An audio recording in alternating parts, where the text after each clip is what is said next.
Recording in progress. All right. It's not echoing anymore, right? That sounds okay? Okay. All right, you guys, we are here for our special finance committee meeting, so I'm going to call that to order. Before we do the budget item, we do have one quick business item to take care of, and that is approving the hiring of a building inspector. So Brian, do you want to find a mic? And we have done this once before, but that person declined. And so Brian's back with, grab Stevens. Steven can do a little switcheroo on, thank you. It's a never-ending saga. Yes, so as the mayor said, the first candidate declined the position, so we moved on to the next. The only real difference between the two candidates is the first one had one additional certification than this person did, and maybe a little bit more experience in some areas, but otherwise they're very comparable. So the applicant has asked for step 4 and 4 weeks of vacation, so that's what we're looking to get approval for. For awareness, we don't normally approve vacation here, but it's before you all because it is, with the policy that we use, it's close, but it's not all the way to the 4-week mark. And so I said, well, since we're coming here anyway with step 4, let's just include the vacation request in it as well. I would support it. Had he not needed to come here, I probably would have talked to Steven and been like, this is a discretion thing, right? Because this is a position we need filled pretty quick here. So I just wanted to give you that insight. I gotta remember to look on the other side of the room too. Motions, questions? The other person got a counter offer at their job. So I was correct. There are only so many unicorns in La La Land, and they knew that too, and lured him right back. Ms. Davis. I'll just make a motion to approve this hiring of, how do you say his last name? It's Dower Jacket. At grade M, step 4 with 4 weeks of vacation. Thank you. Motion by Ms. Davis. Second by Mr. Bartz. Any other discussion? Yes, sir. On that, they're looking at that, he's looking at a 4-week vacation. Yeah. I would like to see that vacation broken up, not all at one time, so. Oh, of course. He's an inspection, because that's important that not be all taken at once. I mean, it's broken up through the. Agree. Yeah, so our vacation requests are up to managers, but I feel pretty confident saying you would most likely never permit that. Not a month and a crack, no. That would be tough to do. All right. Anybody else? All right, all those in favor, please say aye. Aye. Anyone opposed? Okay. All right, thanks, Brian. Thanks.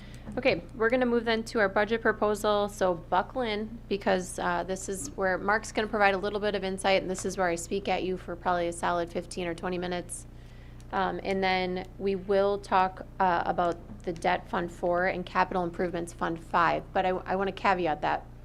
We want to bring every budget before you, but the Fund 4 budget is what it is. It's the debt we already owe, and it's repayment schedules, essentially. Fund 5, we will talk more explicitly during each department's time. So we're not looking to raise questions about an individual item. It's just more so a general lay of the land. This is where things landed. And then we'll, as the department heads come each night, I would just ask you to please be prepared not only for their budget, but then for that Fund 5 item listed as well. So Mark's going to get us started, and then we'll go from there. Okay, just to start with next week's schedule, you've got that in tonight's packet so that you understand what to, if you will, do your homework on for each of the evenings next week, starting on Monday at 4:30. Just a note on Wednesday, because of court taking place here, we will be downstairs instead for the Wednesday series of meetings. But hopefully what I've got in front of you on that list in brackets are each of the fund numbers, so it'll be easy enough for you to find each of those different things. Want to highlight a couple of things that are in your orange notebooks so that you understand some of the tools that are available to you in those notebooks. And so just going through first a couple of pages right after the first blue sheet in the set. The next 4 pages are a definition of each of the funds and what it represents each of those things. Then after that, on salmon colored piece of paper, are the listing of funds, and I do it both alphabetically and numerically so that you can kind of try to find, if you're looking for fiber optic, where is that? So that hopefully gives you those fund numbers. And then the two tan colored pieces of paper represent the general fund. And again, the first sheet is in alphabetical order, and then the second sheet is in numeric order so that you can kind of get through each of those things there.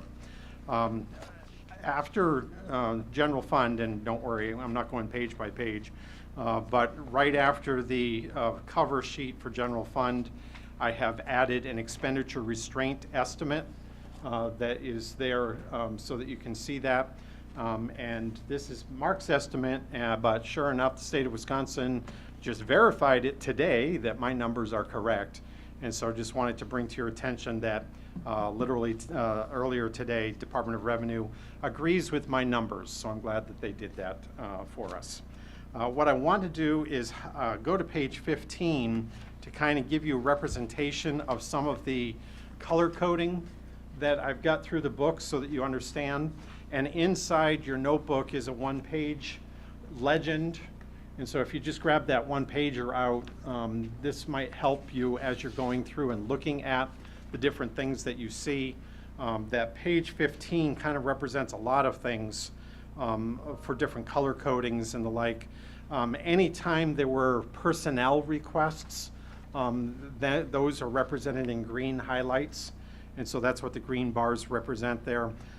Any thing that you see in blue font are modifications from either what was originally given because I checked the numbers, or I did some extra calculation from their request to the request column.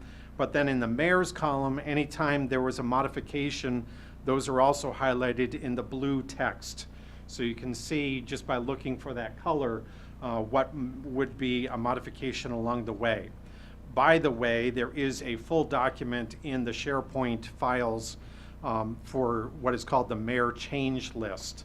And so she's got a compilation of all of her changes, but I've gone through and made sure that her changes are represented in blue in the mayor column for this thing.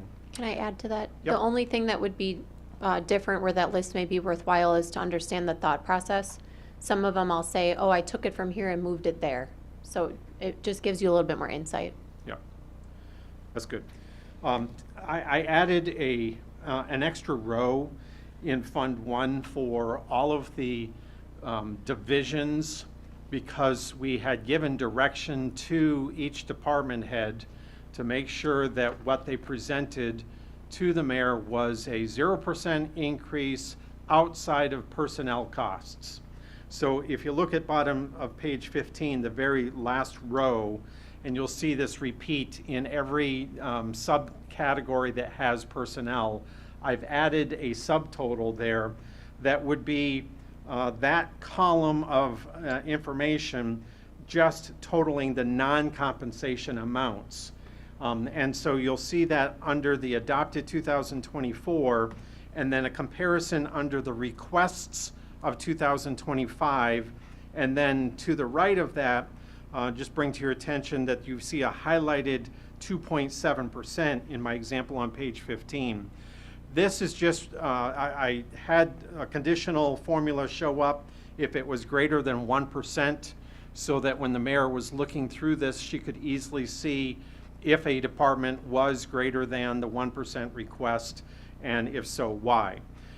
I want to bring to your attention that that represents the difference between the adopted 24 column and the request column of 25. I didn't then change it with her work so that that number that you see there represents the difference between those two columns that I talk about, not then what the mayor's proposed number happens to be. Maybe in a future iteration that makes sense to add that as well. But it was to help her, guide her looking to make sure that departments did as she had requested to get it down to a certain point there. So I want to move to page 30. The only other highlight, just to bring to your attention, you might see on page 30 a couple of blue highlighted boxes, and you don't see a number there. Those are hidden. I just bring to your attention that I have them there so that when we get to page 32, the math works out, because you'll want to know the math now, even though the column for finance doesn't have any numbers in it. So go to page 32, and the rationale for me having these hidden numbers is not to confuse you with those numbers there, but just to be able to populate page 32 and highlight a couple of these things. And I've added some arrows, hopefully, to be able to give you some direction here. On the top of the page, the mayor's column 2025, you can see the total expenses of 21 million and change, total revenues of 20 million and change, with a net loss of $1,026,000, a net decrease, if you will. That then has an influence in this next row of numbers, and you can see that whole row of numbers is under the finance column. So that's the reason why you don't see some blue highlighted numbers. They're hidden so that I remember where I put them. But it's just to be able to populate the totals for the finance so that you can see where we're going on the bottom line here. Our target for a fund balance is, in our policy statement, is supposed to be 20 to 30%, with the assumption that 25% is where we're looking for. And so I've got the blue arrow to kind of point to you that the fund balance at the end of this year, $7.8 million. But then we have a list of these items that you see in red, and I don't want to get bogged down on these items, but these are what are referred to as either non-spendables or assigned as part of that fund balance. And so there's things that are particular to keeping track of things that need to be accounted for, like prepaid expenses are next year's monies, but we got to include them in this year. In any case, the green arrow is to hopefully understand then that that also is subtracting from this beginning fund balance minus all of the assigns equals then the unassigned fund balance, which you can see there is $5.5 million. And that gets us, if we were to keep the budget the way it is, with $1 million net decrease that impacts the fund balance $1 million, then your unassigned fund balance reduces to 5.530, which is 26.2% of the total of what is available to us. So again, that would be greater than the 25% target. That's the rationale for why I've added those numbers so that you see where we're starting before we get going on that. Okay. On the piece of paper, the legend, just to bring to your attention, SharePoint folders. I have shared the SharePoint folders, all of them, to you as Finance Committee, and so you'll have separate the department requests, as you can see here, the A files, the B files for capital improvements projects, so that you understand the full council has been invited to see the D files. The budget PDFs to finance is shared to all of them. And in that folder is one PDF that has the whole shoot and match, or I have them also separated so that if you wanted to just go to a particular fund, you can just look that fund up and just open that one instead. Questions from, yeah. Felt like you had it. I do. So one of the ones that doesn't appear to be in any folder right now is the 2025 payroll budget. Payroll is baked into each department. Okay. So is that one supposed to be floating above everything, or is that supposed to be in one of the folders? No, it was a discussion that we had at finance in order to build the budget. And then in doing that, it's just baked into each individual department. So if you'd want to make a change to it, that would be something that we should probably talk about. Because it I mean, it's It's more of a visibility question. Like, should this be, this one's currently, I don't know who it's visible to. It's basically at the root of the 2025 folder on SharePoint. If I shared that with you, it was not intentional, so that would be finance only. And also, Okay. yeah, that's our spreadsheet that keeps track of all of the details of it and all. That wasn't intended to be shared, if it's there. Okay. I didn't think I had shared it. It looked weird where it was, so you just move it into one of those A, B, or C folders and. move it Yeah, up good? no, Okay. it's not usually something that is shared with you all, so. Okay. There's a lot of detail to that frankly, it would take a long time for somebody to, outside of Mark and Sherry that use it all the time, everybody else would be scared to try to figure that one out. Okay. I do have on page 31, this is general fund only, but page 31 does have a summary of all of the compensation costs by major categories, so you can see the salaries and other things. And sure enough, after the mayor's reduction of ad requests, the salaries comes in at 3.9% from one year's budget, the 24 adopted budget, to the next year's budget proposal. And the total overall compensation is at 4%. Any other questions just on like the process, what documents you have, what you have access to, how the meetings will go? So just as a reminder, the design of the process is that the questions will be asked of the department heads on the nights that they are assigned. And then we're asking you all to email Mark and the department head within that 24 hours before their meeting, so that there's enough time for them to respond to your questions. And then again, if, for example, night number 4 is Public Works, if there's a question you have about a street, that's in Fund 5, that would be the night to ask it, because that's the night that Andrew will be present. I do tell them that they do not need to attend all the other nights, just to preserve that balance.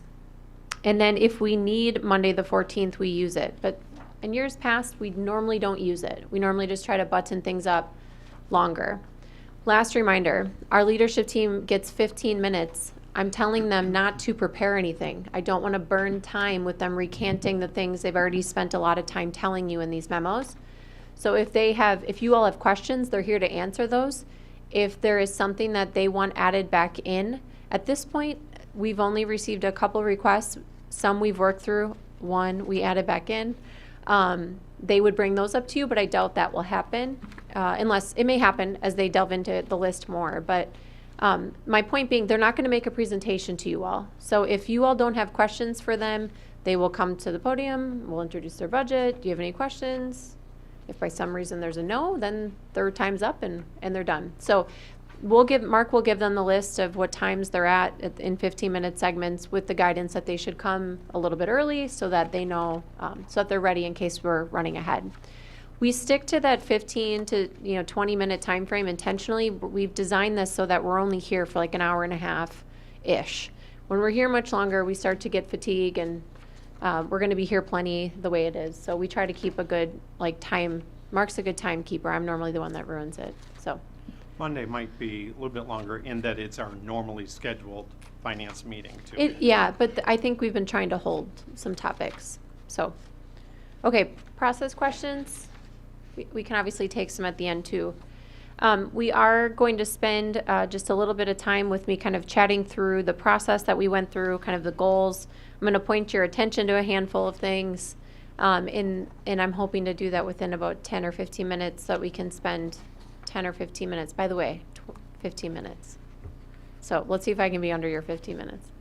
Okay, so just a quick process review. As a reminder, we went through a process of establishing budget goals internally with our leadership team. And then in late summer, we also started the process of updating or midsummer, updating our 5-year capital plan in earnest. And then we brought that updated capital plan and some salary guidance to you all for your discernment. When we did that, we brought the recommendation from the leadership team that in order to accommodate a 2.5%, which equals 1 step, pay adjustment for a passing performance evaluation and a 1.5% adjustment to the table, which is akin to like a cost of living, for a total of 4% for good performance evaluations and then 5% for the union contracts, that if we were going to accommodate that we needed to be able to do that with a 0% increase to all the other expenses in their departments. So that was a recommendation we made to you all, and that was the guidance that you all gave us the go-ahead to proceed with. So this budget is designed around that. And then the budget is also designed around the big one, which is the change to health insurance. So this budget includes the cost to transition us to a new health insurance. In doing so, that allows us to hold our health insurance costs at about the same as it was in 2024 versus I should have written the number down because you IM'd it to me, $700 and some thousand increase in that line item.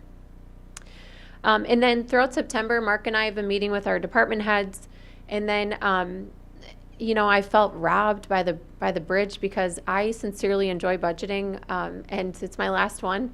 And after 12 of them, I was like really pumped to go into this one, just really gracious and like grateful that I've been able to be a part of this. And then the bridge happened. So I apologize for you all not getting this document until today. Mark has been just incredibly generous with his time and meeting me at my odd hour requests to get this budget done. But in doing that, there's just under 100 changes to the budget that I did that was what was submitted from the department heads. So my overarching goal going into this budget was to meet our goals that we outlined and the responsibilities that we have as a city, and to do that with as modest of an impact to the tax levy as possible. So went in hoping to achieve that. And in doing so, Mark kind of already gave you the good pieces by looking at the last page of the budget. If I'm all of you, I'm like, oh, what is that?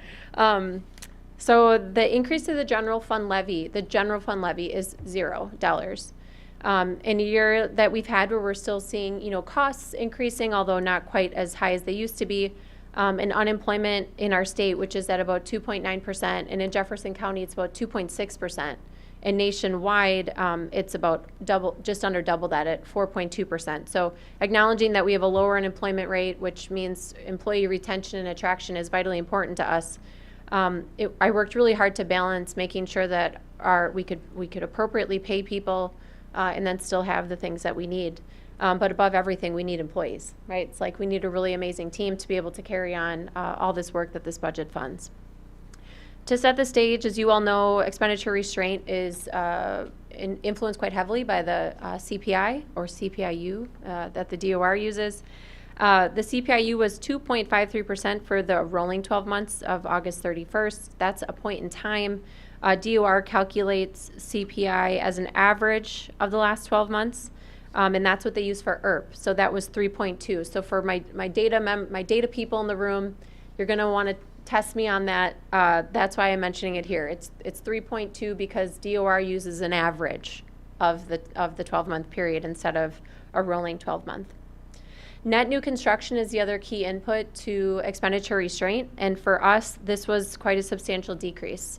So our net new construction in 2023 was $33 million, and in 2024 was only $7.4 million. And you're going to hear me hit on that a little bit later, but that does negatively impact our 2025 expenditure restraint calculation.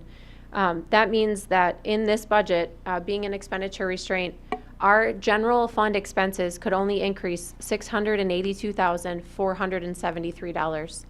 And I always like to put that in context because we are one of the city's largest employers. We provide dozens upon dozens of services.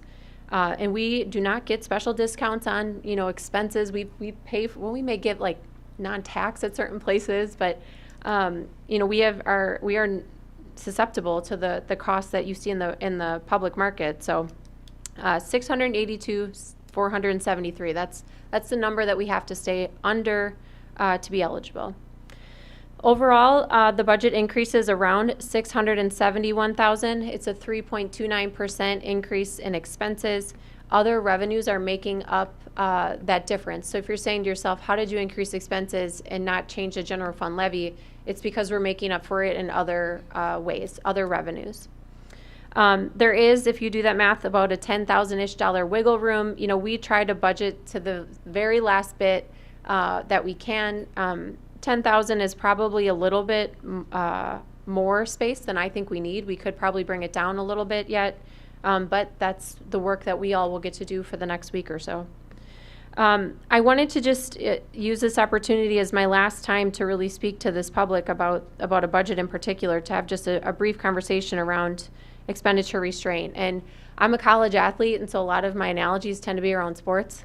But this is one I've been using for expenditure restraint for quite some time, and we need to play the game, not just sit in the stands. So expenditure restraint, as designed, is designed to limit expenses, and that's important. You know, I think our taxpayers are super important to all of us, but for a city like ours and the way that we're funded and where our net new construction sits year over year, expenditure restraint is really something we need to be willing to go into and go out of at the appropriate points in time. And a great example of that is I'll hear my colleagues around the state, you know, need to hire 3 more cops. And so that's the year they get out of expenditure restraint, reset that floor, and then go back in. So I want us just to be aware and kind of realistic that, you know, setting a 0% increase on supplies year over year is not a long-term strategy that I would encourage us to continue with, right? Like, we have to be able to pay people, but we can't continue to ask our department heads to keep things at 0. And so if we're going to stay in expenditure restraint and we're not seeing as much of a change in our net new construction, that opens up that equation a little bit more liberally for us, and I don't mean that in the political way, I mean it like freedom-wise, then we are I would really, really encourage the city in years to come through Mark's leadership, fiscal leadership, to evaluate the years. We're talking about doing a 5-year forecast to help that be educational to you all on when we can go in and when we can go out. You'll hear me say quite a bit if you listen to me speak publicly that I think it's really important as elected officials that we work to normalize things, not just repeat phrases we consistently hear, like, oh, let's cut taxes. Well, you know, if we're going to cut taxes, that means we have to have an increase in something else. Without some type of catastrophic adjustment to staffing, because staffing is about 75% of our overall expenses, cutting taxes needs to generally, unless we get crazy increases in other revenue or great growth, isn't so realistic. And so I'm imploring us in this last budget of mine to really begin to normalize what that means. There are things that we would really benefit from in this budget. There are things I very, very deeply wanted to fund. I wanted to fund a part-time assistant city attorney. I wanted to fund a captain fire inspector for the fire department. I know we very much so need a deputy chief of EMS in training. That's very apparent. I wanted to be able to fund the chief's police officer requests. These are not frivolous requests, you guys. These are cops and firefighters, right? So like, this isn't, you know, some hard to define kind of nebulous new position. Like, I don't think this is hard to find or nebulous, but we also need a building and grounds manager. We have so many buildings that have had so much neglect and maintenance, not because people haven't tried, but because it's literally not what they do, or they're doing so many other things. I'm having a man who went to school to become a police officer and a police chief manage boilers. Guys, you good at boilers? We haven't talked about this ahead of time. Maybe you were. That was a roll of the dice for me, but you get my point, right? Like, and the boilers are 6-figure expenses. So my point in just soapboxing about that for just a moment is that we have to start to normalize these things so that the public finds comfortability in that. When the day finally comes where we do need to maybe hop out of expenditure restraint, I don't want it to be the first time you all have heard it, the first time the public has heard about it. The day will likely come unless we see adjustments to our revenues in different ways. Okay, so our budget was balanced in a few ways. One big one is $1.025 million of fund balance, the biggest one I've ever used. I'm not being, cagey about that. I find some comfortability in that I've been a part of 12 of these. We budget to use fund balance. I can't recall off the top of my head, perhaps there is one, but I don't remember a year where we actually used any. Last year, we took quite a bit of heat for having it be at 750, or perhaps that was 2 years ago, we took a lot of heat. We added to the fund balance to the tune of 6 figures. This year, we're projected to not use any of it again. So there is, for me, over a decade of doing this, some comfortability in that approach, but I will tell you it is still a little higher than what I wanted it to be. Of that, 40,000 is for capital outlay items. Those are one-time expenses that are just too cheap, as weird as that sounds, to borrow for. And so those are one-time expenses. Here are my numbers. So in fiscal year 23, we budgeted to use 782,000 and we added 121,000 back. So not only did we not use any, but we added back. And then this year, we were planning 747,000 and we're looking at breaking even there. Mark already talked about this, so I'll just really quickly run through it. Our estimated unassigned fund balance as of 12/31/2024 was 32.7%. So that's outside of the range. It's well above our desired goal. So assuming a use of $1 million, that puts us right around 26%. So between that 20 to 30% range, even using what I'm proposing here would put us at $1 million, 26%. I said that I acknowledge that it's higher than what I'd like, but I'm being honest with you guys, there's nothing consequential in this budget that's left to cut. You may find a nip or a tuck or something that I missed. I know you will. You're very intelligent folks. But generally, the desirability is to not have a higher than necessary tax burden. We have to stay in expenditure restraint. 76% of the budget is payroll and benefits. So there's really nothing that's what I mean by consequential to still remove to get that number lower. But I'm definitely open to ideas. Fund 5. So Fund 5 is our borrowing fund. My borrowing proposal to you is at $4.25 million. We traditionally borrow between $3 and $4 million depending on projects. For my people who keep track of data, here comes a couple of items in a row. 2022, we budgeted $2.74 million. 2023 was $3.995. 2024 was $3.12 for a 3-year average of $3.3 million. I call that out because this budget is including $750,000 for the Rock River Ridge development. So if you take that out, the proposal to you all would be $3.5 million, which I think is very much in line with that 3-year average. So I just want to draw your attention to that $750,000. The good news is something that Mayor David started before me when I was on the council that I've continued is we are again retiring more debt than we are taking on. So we are sticking to paying off more than we can borrow. That to say though, I wanted to very much so fund a new loader. Stacy probably very much so believes in that as well. I know she does. That was one thing that bothered me that I hemmed and hawed about putting back in, and maybe you all will put it back in. But there are still things that I think our community would be better served by that I'm still, even in our capital fund, I am removing. Again, just because this is my last budget, another just kind of plug to think about in the future. I'm going to use Mr. Lampy's phraseology. We need to continue to index this amount. We cannot expect to keep that amount in that range when inflation for the last handful of years has been doubling itself essentially. So as expenses increase, I would just implore you all to consider that range needs to increase with it. Okay, so quick summary. Here's the high level. Our general fund levy stays the same, $10.46 million. Our debt levy increases from 4.9 to 5.3.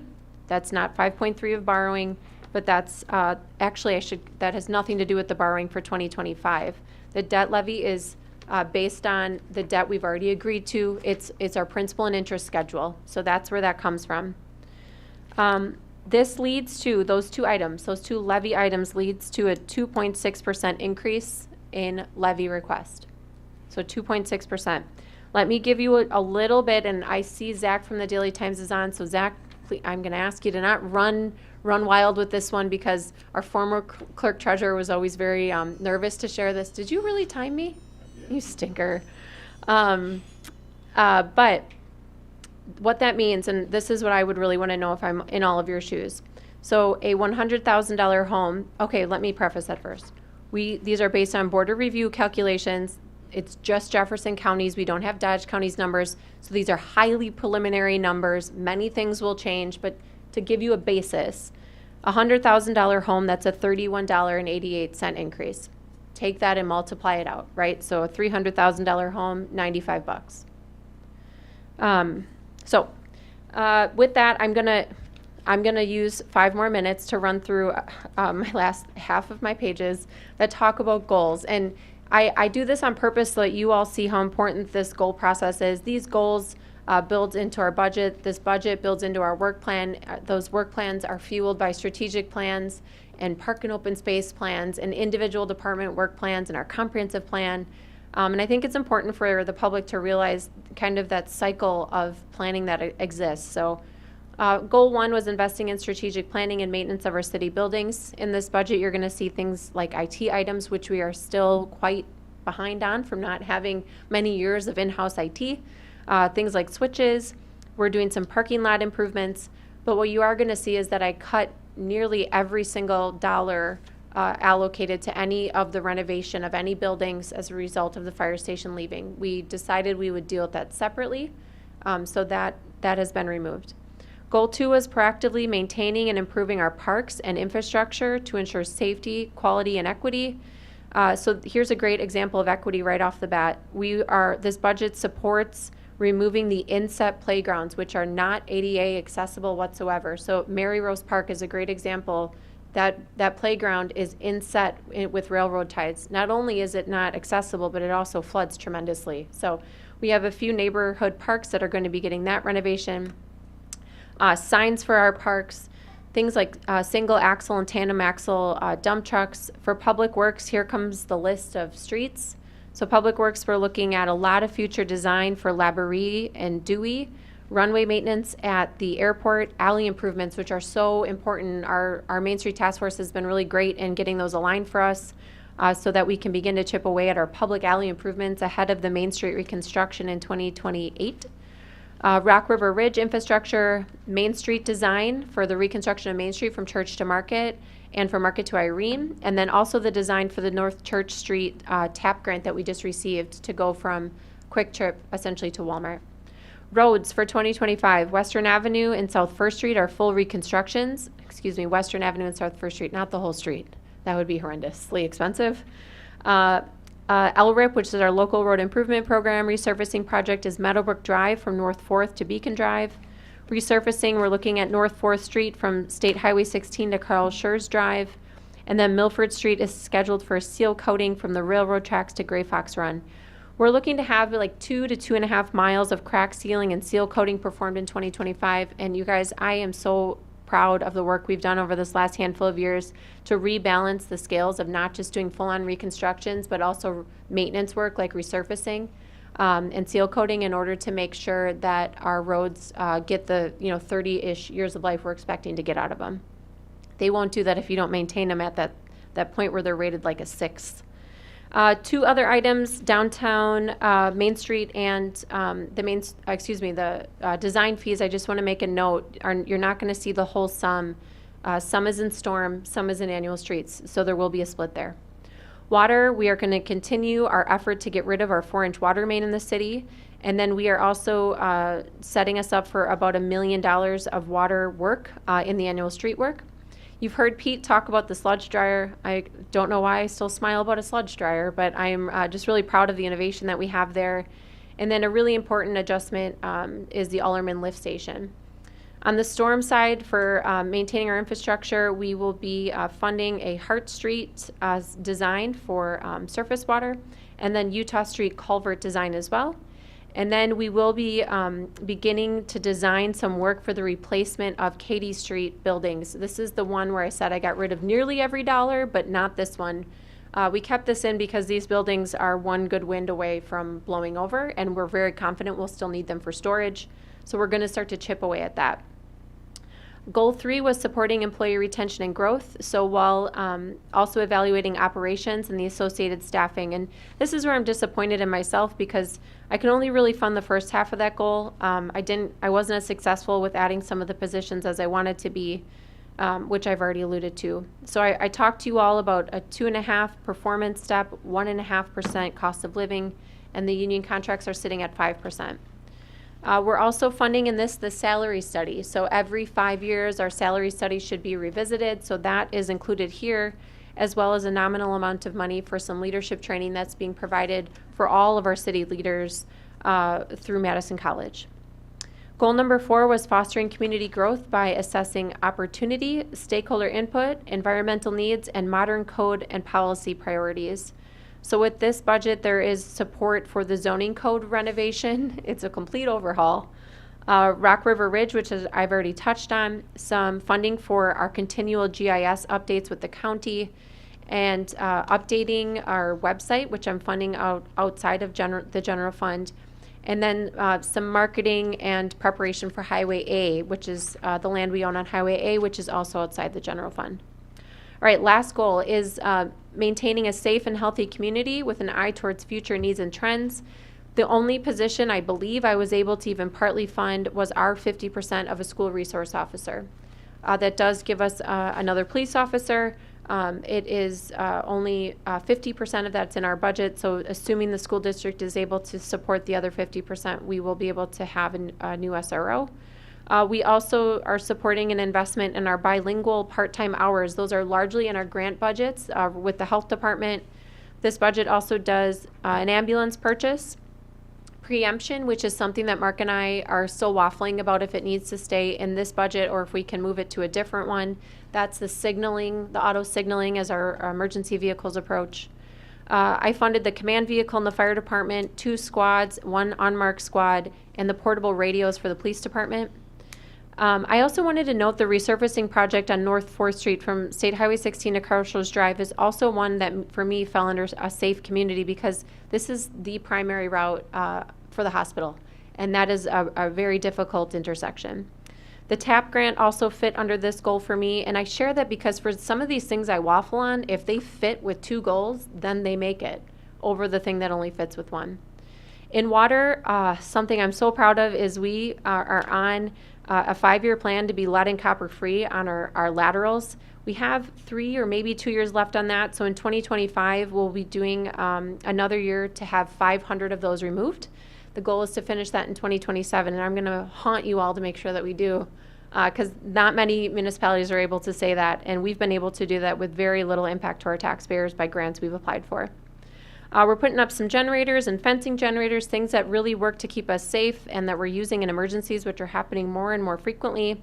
This budget also funds a nominal amount of money for the Safe Haven baby boxes at the fire station. It's a few $100s, but it is important to call out.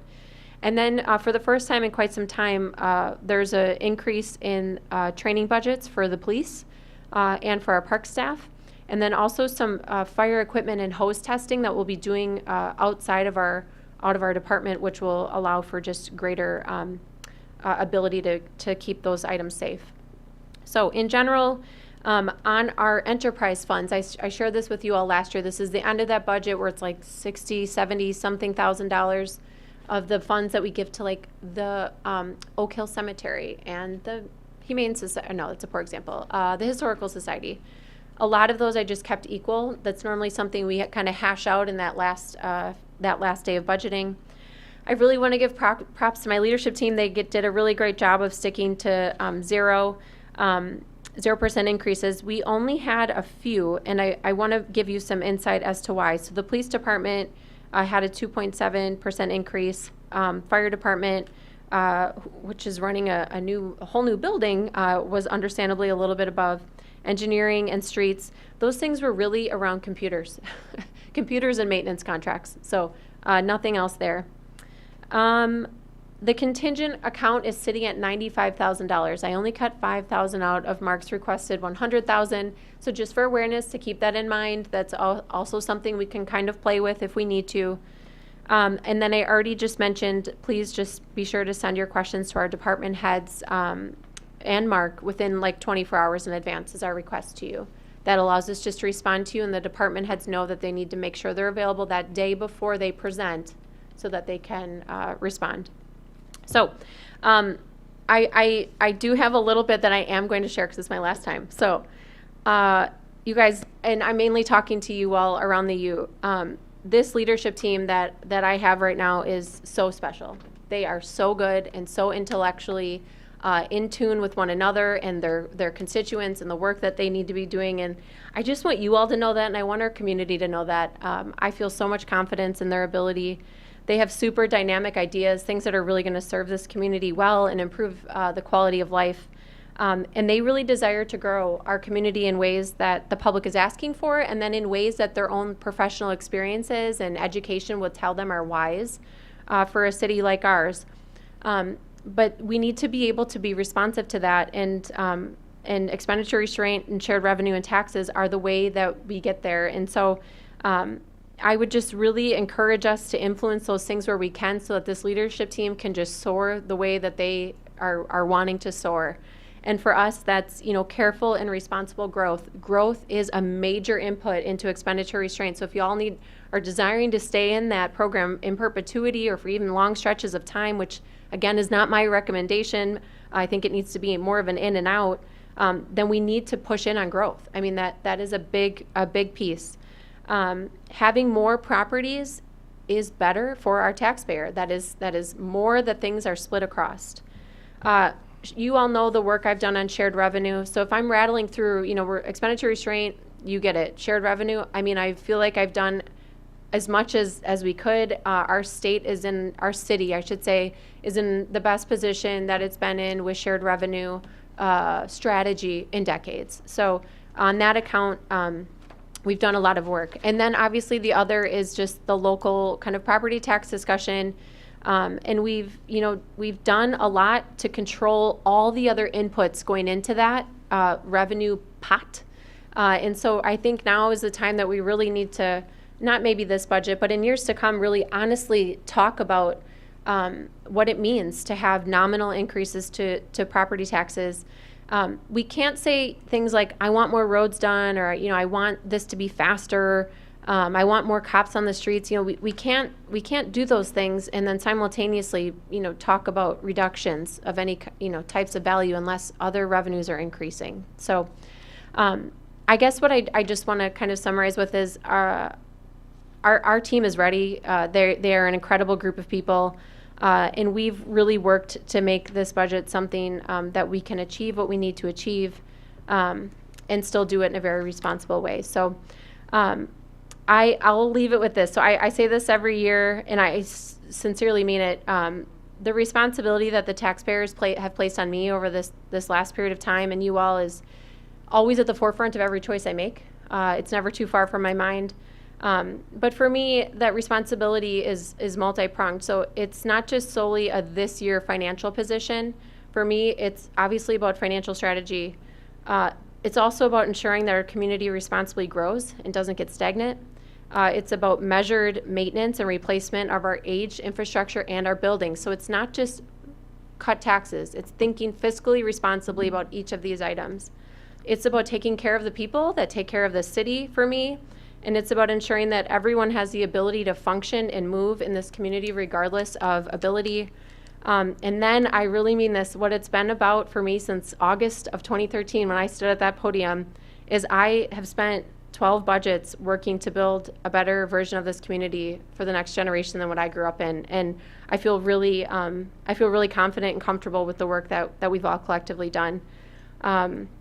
It's been my complete honor, y'all, to be able to work on 12 of these budgets for this city. And I just really want to thank so many people that have come along on this journey of majorly changing our strategy, majorly changing the way we do this work, and majorly changing the vision that we have on how we get there. I know we were uncomfortable, but man, we have really done a great job of serving this community in a very fiscally responsible way while also having our eye towards how to make this community even better than it was when I was a kid. So with that, we need to transition. I can't answer any of your questions. because we've got to transition to Mark giving us a quick presentation on Fund 4. And then I will just kind of cursory touch on Fund 5 while he's switching there. Fund 5 is broken up based on the 5-year capital plan. You heard me say it leaves us at $4.25 million worth of spending that's being proposed. And then in that budget, there are a variety of things that I didn't fund, a variety of things I did fund. We will spend each night speaking on those. If there's more questions specifically about Fund 5, Mark, or if there's anything else you want to specifically add, please do.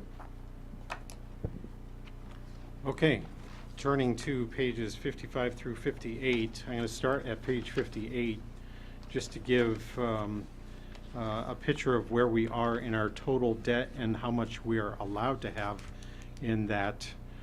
We are constrained by state statute as to how much total debt we are able to have, and it deals with our equalized values.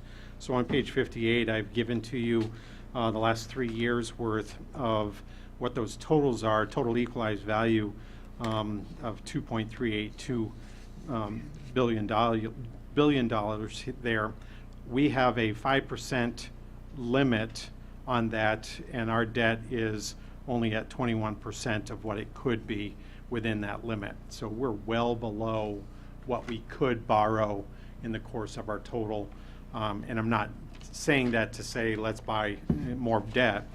It's just we're so far below what that maximum is, just to paint it in perspective.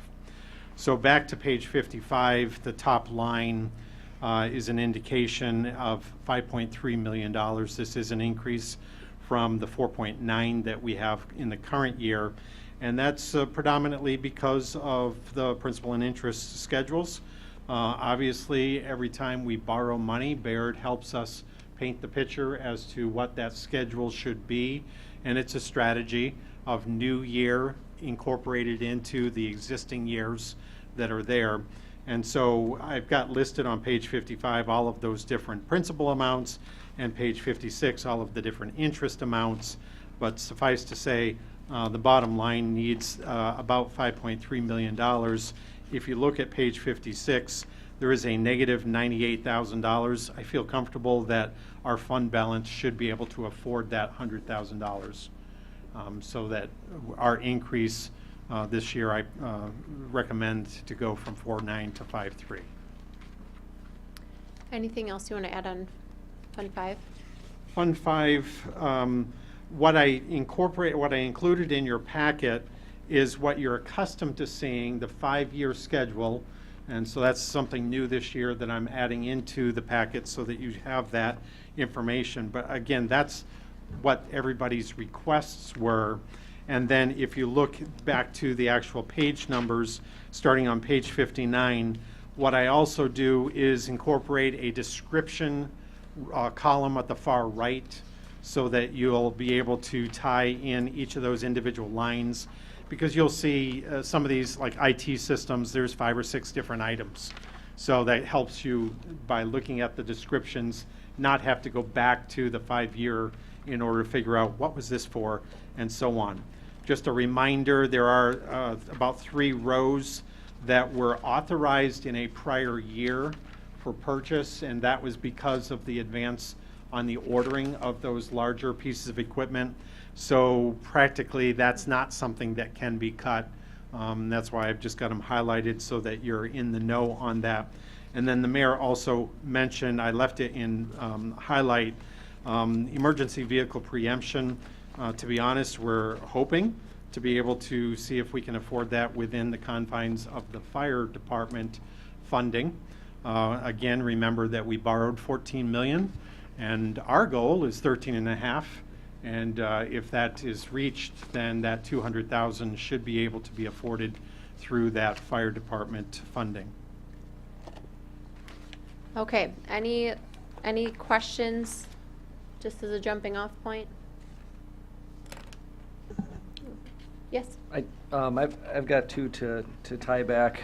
On the 2.6%, where do we see that?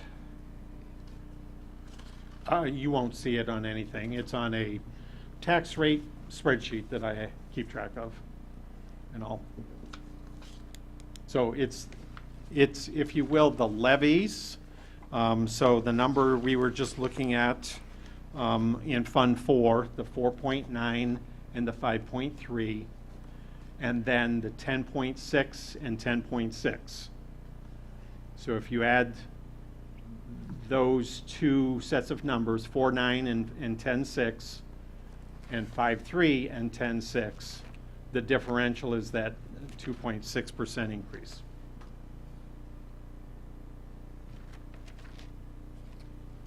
Okay. Second question was on the, going back to Fund 1, we have a plug for,